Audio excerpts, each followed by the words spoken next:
अस्सलाम वालेकुम नाज़रीन, आज के वीडियो में हम फ़लस्तीन के इशू के ऊपर बात करेंगे।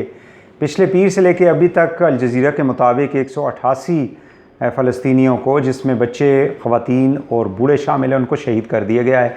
सैकड़ों की तादाद में लोगों को ज़ख्मी भी किया गया है जो इजरायली एयर स्ट्राइक्स कर रहे हैं गज़ा के शहर के ऊपर। गज़ा एक थिकली पॉपुलेटेड एरिया है, तकरीबन 6 लाख की आबादी है वहाँ पे, और यही वजह है कि जब भी स्ट्राइक की जाती है उसमें सिविलियंस जो हैं वो ज़्यादा टारगेट होते हैं। साथ ही साथ हम देखते हैं कि जो मीडिया के हाउसेस थे एक बिल्डिंग के अंदर, जिसमें अल जज़ीरा और मिडल ईस्ट के बाकी कुछ मीडिया हाउसेस थे, जिसमें AP का भी ऑफिस बताया जाता है, उसको भी हिट किया गया। और इजराइल का ये क्लेम है कि वहाँ पे हमास के कुछ दफातर थे या उनके कुछ जो लोग हैं वहाँ पे पनाह उन्होंने ली हुई थी, ताहम इसकी कोई तस्दीक अभी तक नहीं हो सकी है।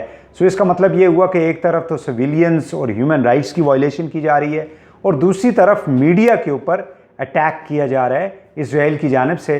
और जो वेस्टर्न ममालिक हैं, वेस्टर्न जो मीडिया की ऑर्गेनाइजेशंस हैं जो मीडिया के लिए काम करती हैं, इंटरनेशनल यूनियन ऑफ जर्नलिस्ट, वो इस हवाले से खामोश हैं, बिल्कुल खामोश तमाशाई दिखाई देती हैं। आपको किसी मीडिया हाउस से उसकी ओपिनियन, उसकी न्यूज़ मेकिंग से आपको इख्तिलाफ ज़रूर हो सकता है, लेकिन वायलेंस से किसी चीज़ को इस तरह से दबाना और आवाज़ को, सच्चाई को दबाना जो है वो कोई भी इंटरनेशनल जो नाम्स हैं उसकी इजाज़त नहीं देते। लेकिन इजराइल जो है उसको ना अमेरिका रोकेगा, ना बरतानिया, ना बाकी ममालिक रोकेंगे।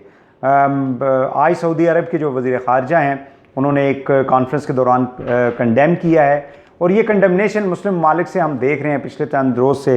लेकिन जो खुल के बात की है सबसे ज़्यादा डंके की चोट पे, वो तुर्की के सदर थे जिन्होंने इस हवाले से इजराइल को वार्न भी किया था। एक तो इसका ये पहलू है, अब यूनाइटेड नेशन सिक्योरिटी काउंसिल का जो इजलास होगा, जिसको पहले अमेरिका ने मौखर कर दिया था, उसमें डिस्कशंस होंगी, लेकिन जो अहदाफ हैं इजराइल के वो उस दौरान यानी वो हासिल कर लेगा। जहाँ जहाँ उसने हिट करना है, जहाँ जहाँ उसने ये दहशत फैलानी है, दहशत गर्दी करनी है, वो कर चुका होगा। उसके बाद कंडमनेशन आ जाएगी, मीडिएशन हो जाएगी, रुक भी जाएगा, लेकिन फ़लस्तीनियों का जो नुकसान जानी माली हो चुका है उसकी तलाफ़ी नहीं होगी, और ये मसला जो है ये हल होने को दिखाई नहीं देता। इसका इम्पॉर्टेंट जो एस्पेक्ट है वो हिस्टोरिकल पर्सपेक्टिव है कि ये फ़लस्तीन का इशू जो है, बहुत से हमारे नाज़रीन जो है उनको मालूम भी होगा कि फ़लस्तीन का इशू जो है वो 1900 यानी पिछली सदी के शुरू में हम देखते हैं कि पहली जंग अज़ीम जो थी उसके दौरान ही शुरू हो चुका था। और सबसे पहले इसके ऊपर हम देखते हैं कि 1917 में बेलफोर्ड डिक्लेरेशन होता है, जिसमें बरतानिया की हुकूमत के जो वज़ीर ख़ारजा हैं वो ये एक ख़त लिखते हैं उस वक्त के जो बरतानिया में यहूदी कम्युनिटी के जो सरबराह थे, उनका नाम था रुथ चाइल्ड। उनको ये आइडिया दिया कि जी फ़लस्तीन के अंदर जाके आप एक रियासत बनाएं। और आपको मालूम है कि यहूदी जितने भी थे ज़्यादा तादाद उनकी यूरोप के अंदर थी, जो कि दूसरी जंग अज़ीम के अंदर उनको ख़त्म कर दिया, मार दिया हिटलर ने, जिसको हम हॉलोकॉस्ट के नाम से जाना जाता है, और जिसके हवाले से यूरोप के अंदर कवानीन बने हुए हैं कि हॉलोकॉस्ट के ऊपर आप कोई भी बात नहीं कर सकते। एक तरफ हमारे नबी सल्लल्लाहु अलैहि वसल्लम के ऊपर वो यानी ब्लेस्फेमियस किस्म की स्केचेस लाते हैं, और वो हमारे नबी सल्लल्लाहु अलैहि वसल्लम और इस्लाम के ख़िलाफ़ जो है वो बातें करते हैं, और उसको वो आज़ादी राय देते हैं कि मीडिया आज़ाद है। लेकिन दूसरी तरफ हॉलोकॉस्ट के ऊपर, यहूदियों के ऊपर बात नहीं हो सकती। वहाँ पे मीडिया जो है वो आज़ाद नहीं है, वो अंधा हो जाता है, वो खामोश आ जाता है, उसकी ज़ुबान को बंद कर दिया जाता है। अब हम देखते हैं कि ये 1947 तक का जो वक्त था, 3 दहाइयाँ जो थी, इस दौरान बरतानिया ने ख़ासकर एक बहुत बड़ा इम्पॉर्टेंट रोल अदा किया था, एक मुनाफ़िकत का, और जो कि यहूदियों को वहाँ पे जाके बसाने में एक बहुत बड़ा उनका रोल था। बाद में अमेरिकन्स भी उसके अंदर कूद पड़े, क्योंकि मिडल ईस्ट के अंदर इस बरतानिया और अमेरिका को एक ऐसी रियासत की ज़रूरत थी जो कि मशरिक़ वस्ता के अरब ममालिक के जो तेल के ज़ख़ायर हैं, जो गैस के ज़ख़ायर हैं, बाकी ज़ख़ायर हैं, उसके ऊपर इनका कब्ज़ा। और बाद में हम देखते हैं कि पिछले तकरीबन 7 दहाइयों से जितना भी अरब का जो तेल था और उसके जो वसाइल थे, उनको ज़्यादातर अमेरिका की कारखानों के अंदर इस्तेमाल किया गया, यूरोप के कारखानों की, और उनकी इकॉनमी जो है वो उभर के सामने आई। एक तरफ एक थ्रेट है इसराइल का, और दूसरी तरफ जो है अमेरिका और यूरोप के जो हैं वो कारखाने मुसलमानों के वसाइल से वो चल रहे हैं।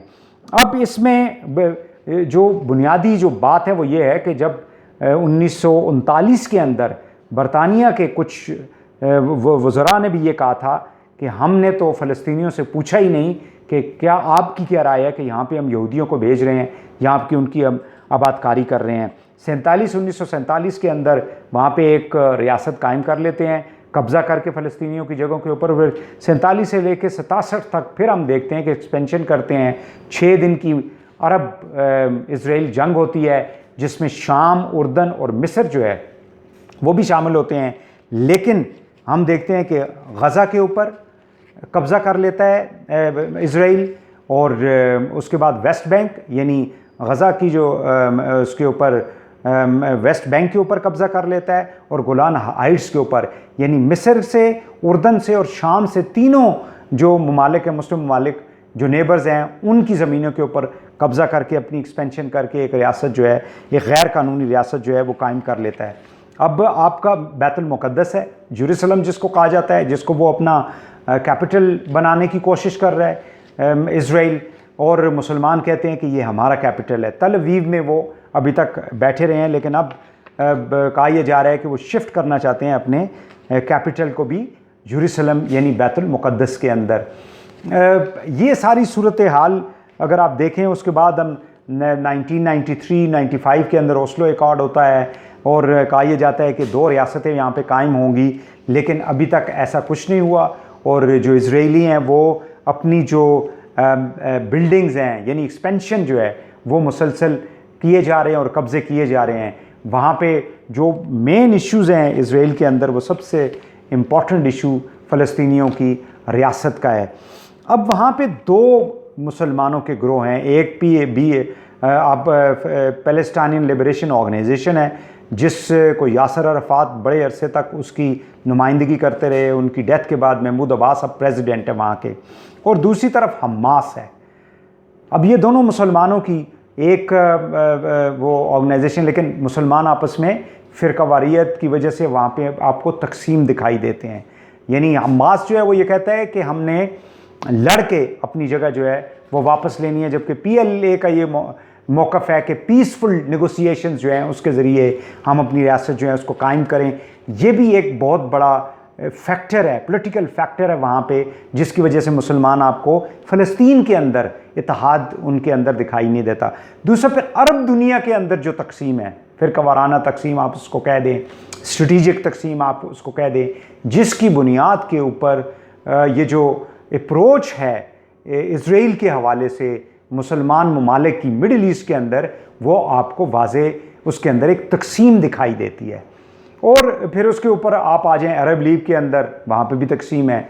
OIC जो है वो बिल्कुल इनफेक्टिव है। मुसलमान ममालिक 57 मुसलमान ममालिक हैं, लेकिन एक इसराइल को कंट्रोल नहीं कर सकते। जैसे कश्मीरियों का कत्लेआम हो रहा है, वहीं वैसे ही इसराइलियों का कत्लेआम हो रहा है। और दोनों को यूनाइटेड नेशन सिक्योरिटी काउंसिल के करारदादों के मुताबिक आज़ाद हैसियत हासिल होनी है, लेकिन नहीं मिल रही। उसकी बुनियादी वजह यही है कि मुसलमान आपस में तकसीम है। जब तक ये तकसीम ख़त्म नहीं होगी, जब तक, अब देखें ना, आप एक तरफ इसराइल को जो है वो उनको इनवाइट कर रहे हैं, कुछ मुस्लिम अरब ममालिक जो हैं कि आप अपने सफारत खाने कायम करें, आपके साथ हम जो हैं वो ताल्लुकात बनाना चाहते हैं।